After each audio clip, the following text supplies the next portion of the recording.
So we will learn how to draw or sketch the curve for cosec x, secx, cotx, which are the reciprocal of this, right? 1 by sine is cosec x, 1 by cos is secx, and 1 by tan is cotx. So using the sine cos tan graph, you can derive this one. Okay, so let's start with the first one, sine graph. The basic sine graph is, we have a 0 here, then this point is, it's given in radian mode, but let me write down the degree values so that it's easier for you to relate. So 0 to 180 is this half cycle, and we have minus 90 to minus 180. So suppose this is the graph for sin x, right? So if you want to draw the graph for cosec, it's just that cosec is 1 by sine. Cosec is basically 1 by sine. So at point 0, sin x is 0, right? So cosec is 1 by sine. So at 0, it's 1 by 0, which is math error, infinity, right? So that's why you will have an asymptote here at the 0, at the y-axis. We have an asymptote. Then for this point, here we have a value of 1. So this point will be 1 by 1, which is 1. Okay, so this is 1. Next, for this 0, that's 180. So here it's 1 by 0, which is infinite. So that's why we have another asymptote here. Okay, so from 0 to 180, we have two asymptotes. Similarly, we have an asymptote at minus 180. So for every, if you continue the graph and all, for every 0, there will be an asymptote for cosec graph. Okay, so and if you look at this part, this one is 1 by 1 is 1, but suppose this is 0.5, but 1 by 0.5 is 2, right? So all the values are reversed. The smaller one becomes a larger one. So this one is, which was half initially, this is supposed to be 2. So similarly, if you shift all the point, you will see that you will get a U-shaped happy face curve here, and for this one you will get a sad face, because minus half will give you minus 2, right? So this value will go in this downward direction. So if you shift the points, you will see that eventually there will be quadratic graphs. So I have shown here the graph for 0 to 180 only, but if you continue this, suppose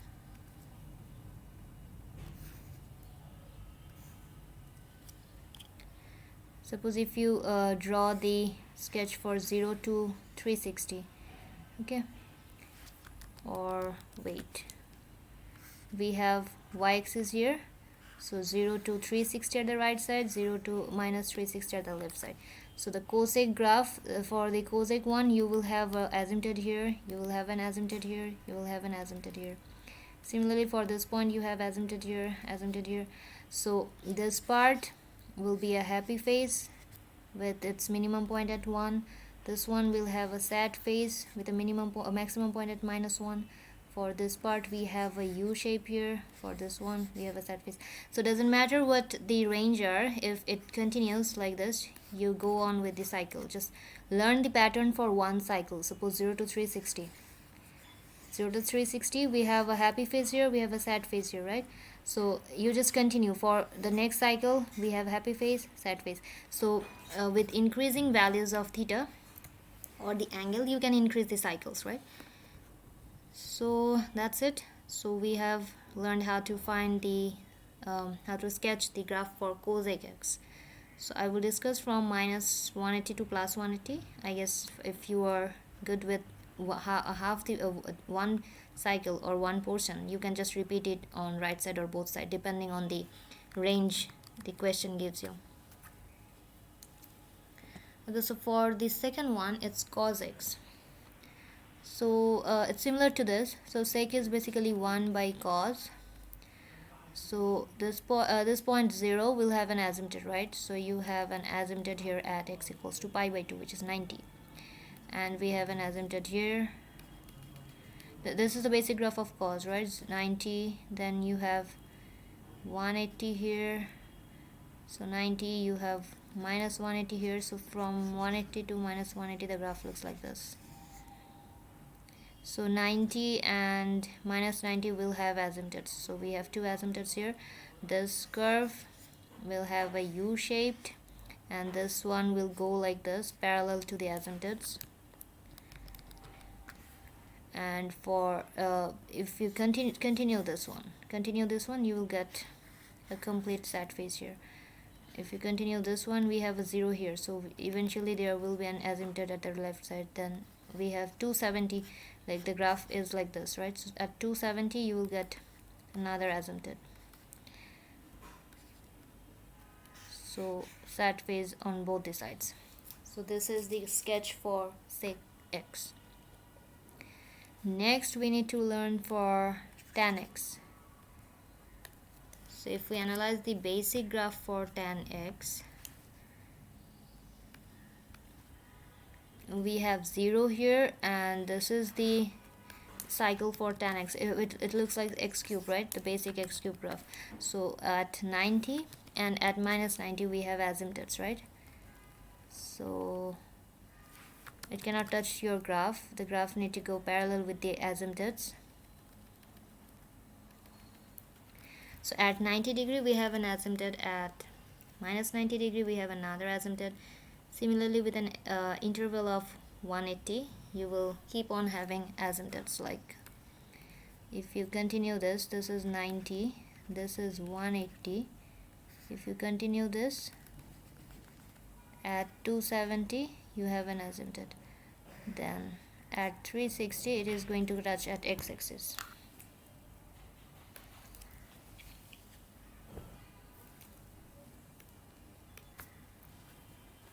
Okay, so for the cotx, you just need to find the reciprocals, right? So the thing is, the point where initially we had a 0, we are going to have a asymptote, right? So, and the point where we had asymptote, it's going to be 0, because it's like 1 by 0 is infinite. So if you cross multiply kind of thing, 1 by infinity is actually 0. So at 90 we had an asymptote, but now it's going to be 0. At 180 we had 0, so that's why at 180 you are going to have an asymptote. Similarly, at the left side, at minus 90 it's asymptote, but now it's going to be 0. And at minus pi, minus 180, we had 0, it's going to be an asymptote. So it's just that initially we had minus 90 to 90, one cycle with two asymptotes. Now instead of 90 to 90, it's 0 to 180, right? 0 to 180, 0 to minus 180, because at 0 we had origin, we had 0, but it's going to be 1 by 0 as an asymptote. So the points will be reversed. The x-axis cutting points, now we will get asymptotes, and vice versa. The points where you had asymptote, this will now be an intersecting point with the x-axis.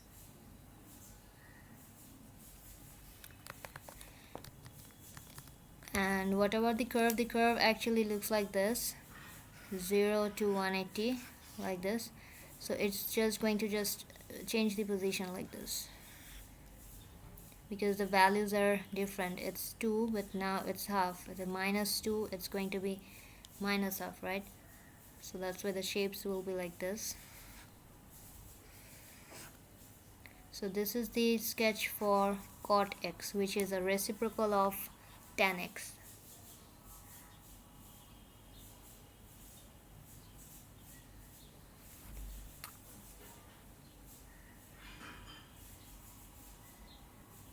So we are done with this part. So you can take a screenshot of this. So these are just the basic graph of sine, cos and tan. But in exam you might have to ask to draw sine 2x, cosec 2x, sec2x. So we need to use the concept of transformation of angles, right? Like if it's sine 2x, it means all the x coordinate will be half, so this will be 45, that's 90. Similarly, if it's 2 sine 2x, it means y coordinates are double, so that's why it will be at 2. So for this kind of graph, if it's at 2, when you're multiplying with 2, it's going to be it's at 1, so it will be at 2, like this. It's minus 2. So if you shift the values for x, as in 2x, the values will change accordingly. So the basic translation and stretch, the transformation of the graphs we learned in P1, it is still there. It's just the instead of quadratic cubic graph, we have to deal with trigonometric graph, and not just sine, cos, tan. We have to sketch cosecx, secx, cotx. So these are the three reciprocals. Next, you need to learn the inverse of this trigonometric graph. So it's like sine x, inverse of this is sine inverse x, right?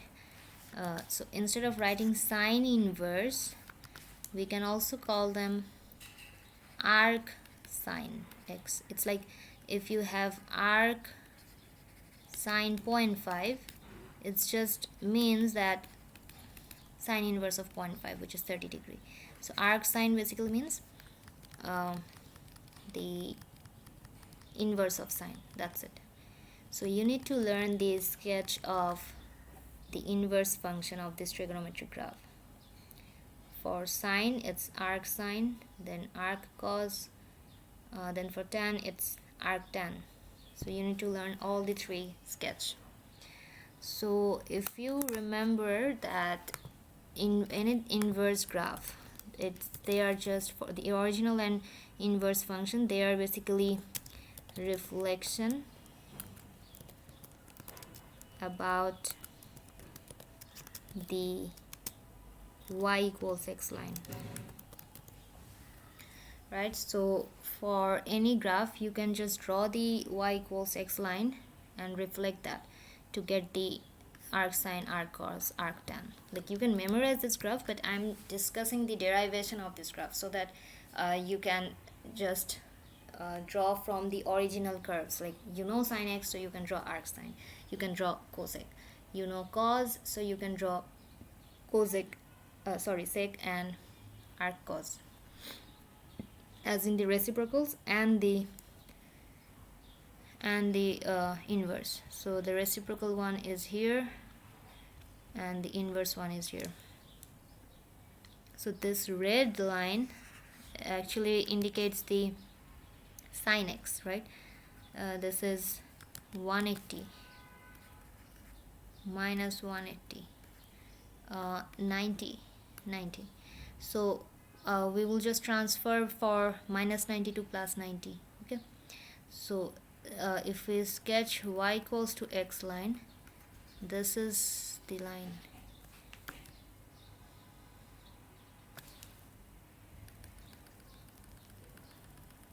So we have y equals to x line here. So if you reflect the part for 90 only, okay, so for the 90 only, as you can see, we have this curve here. So if you reflect this about this dotted line, you will get this curve, right? So this is what it looks like. And what about the coordinates? If you look at this point, the coordinate is actually, this is pi and this point is supposed to be 1, right? So it's pi comma 1, as in the x coordinate is pi and the y coordinate is 1, but for inverse function it's need to be the opposite. So that's why this part is 1 and this part is pi by 2 now. Okay, so this is from minus pi by pi by 2 to 90. Similarly for this part, the sine graph was like this. I'm taking for minus 90 only this portion. So if you reflect this about this dotted line, you get this blue line, right? So this is like this. From the origin it's like this. So if you actually draw the complete graph, this blue line is my complete graph, right? So this is the final result of arc sine. And the coordinates, you need to take care of them too. The coordinate for this minimum point, the coordinate was minus pi by 2 and minus 1, right? So it's going to be the opposite. Now it's going to be the opposite. The x coordinate will be minus 1 and the y coordinate will be minus pi by 2. Okay, so this is the graph for arc sine from minus 90 to plus 90. Okay, the x values of x are from minus 1 to 1, and the values of y are from minus pi by 2 to plus pi by 2.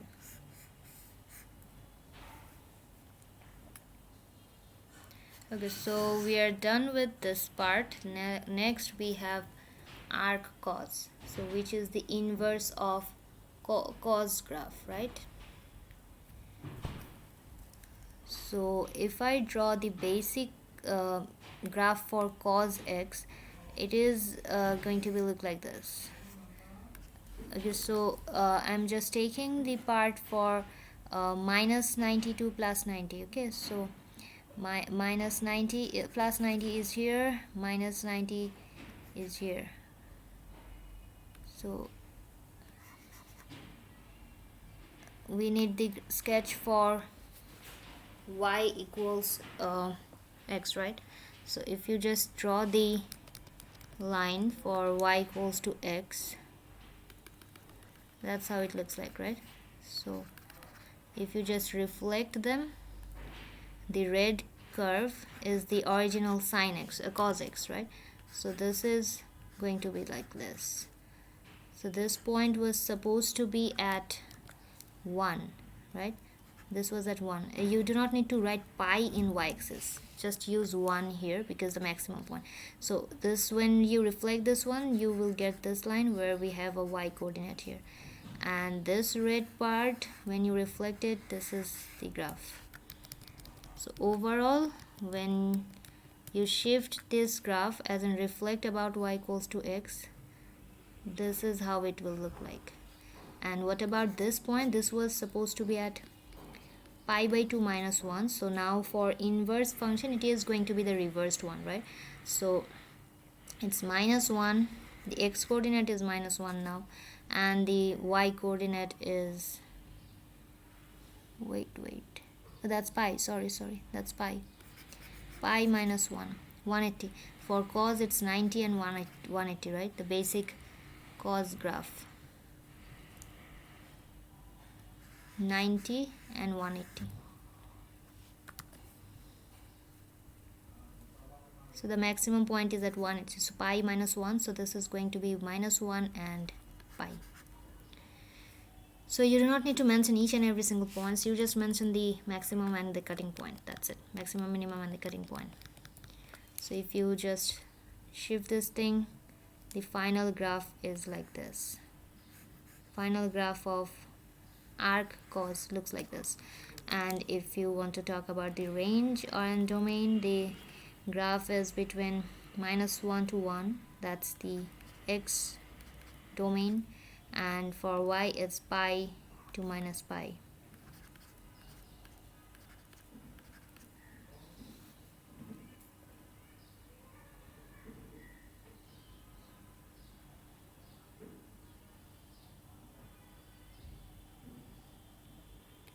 Okay, next we have wait a minute, it's sorry, pi to this point was actually 0 pi by 2, so this is 0 pi by 2, so this will be shifted to pi by 2 0, right?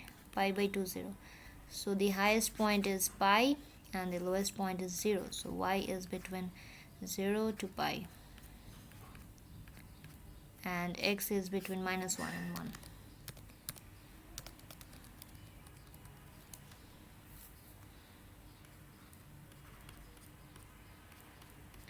Okay, next we have this curve, that this is for tanx. So the red line indicates the basic the one cycle for tanx from minus 90 to plus 90. We have an asymptote, right?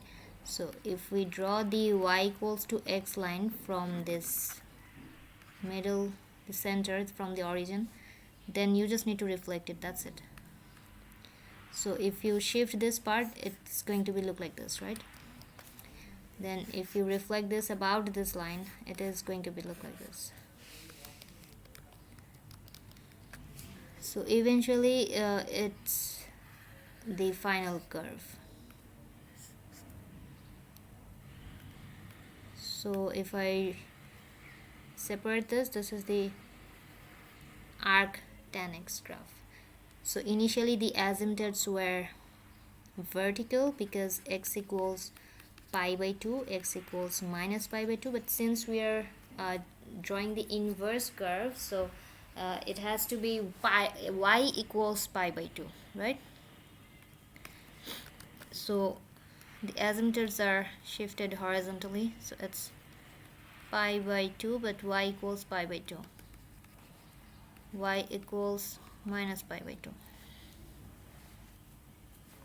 So the arctan graph will go along the parallel to this asymptotes. It's not going to touch the asymptote, it is going to be parallel like this. Okay, so this is the final scenario of arcsinx, arccosx, and arctanx. So if I you can take a screenshot of this, and then I will just clear it up to get the original version.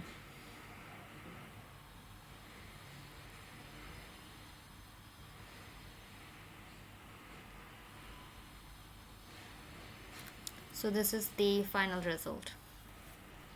So the first three are the derivation of how we get these graphs, and this is the final one: arc sine, arc cos, arctan. Then again, you can remember them. I've explained the derivation, but if you just remember the pattern, you can draw it directly. You do not even need to draw the original graph and then transfer it. I used that to indicate the reasons behind the shape of these curves. Okay, so you take a screenshot of this. This is very important. This is the graph for arcsinx, arccosx, arctanx. So we have learned three sketch of this. These are inverse graph, and from here we have learned the cosec, sec, and cot, right? So this three: cosec, sec, and cot. So from sine, cos, tan, we derived this cosec, sec, and cot. Okay, so these are trigonometric function graph. So if I summarize the whole thing, like this is the situation. This is the first three graphs, as in cosec, sec, and cot. I actually derived for one cycle, but as you can see, if you just continue with the cycle, you will have multiple sad face, happy face graphs. That's it. So if you just remember for one cycle, suppose if you remember for 0 to 360, so you have to repeat it here. For the next, it's going to be like this, right? So this is the sketch for y equals cosecx, and it has vertical asymptotes. As you can see, it has vertical asymptotes, and for the values where sin x is 0. So basically you can draw the sin x and then derive it at the exam hall, or if you do not want to go with that, you can directly remember the points and the shape for Cosec graph. So this is the sketch for Cosec, and the second one shows the sketch for sec. So you take a screenshot of this one, Cosec graph, then we have sec,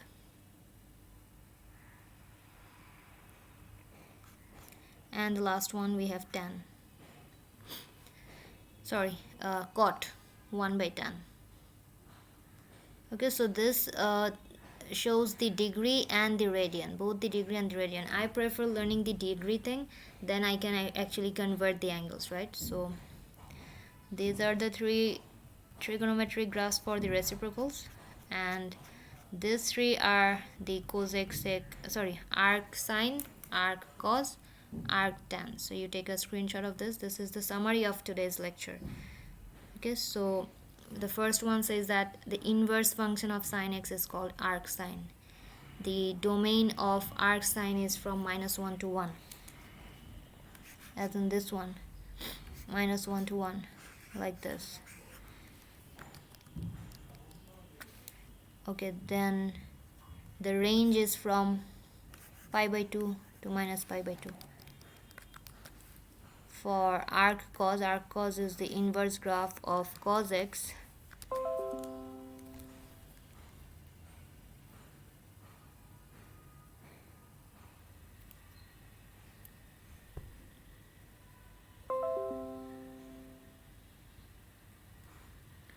Okay, so arc sine is the inverse of cosx. The domain is from -1 to 1, and the range is from pi to 0, 0 to pi, 0 to 180. So the degree and the radian, both the versions are given here. The inverse of tan x is arctanx. So this is the graph. The azimuths are horizontal, so you get the domain as y equals pi by 2, y equals minus pi by 2.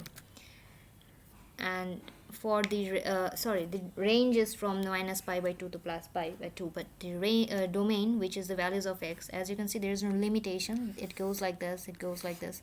So we have all positive values of x, all negative values of x. So that's why x is a subset of R. Okay, so finally the shape is like this. This is arc sine. It's just the opposite. It looks like the opposite. That's the cosec, arc cos, and that's the arc tan. Okay, so these are the basic sketch for the inverse graph. So mostly we do not get questions like arc sine 2x, 3x. Okay, so you do not need to worry about that for the timing. You can just learn arc sine, arc cos, arc tan. And even if they change the x coordinate, you can always manipulate with the values, right? It's just the formulas for the transformation of the graph. If it's 2x, you just divide all the x coordinates by 2. If it's 2 multiplied with y, you double the y coordinates. It's the same basic rule. So this is the summary for the inverse graph: arc sine, arc cos, arc tan. And these are for the reciprocal ones: cosec, sec, and cot. So these are all about trigonometric sketch.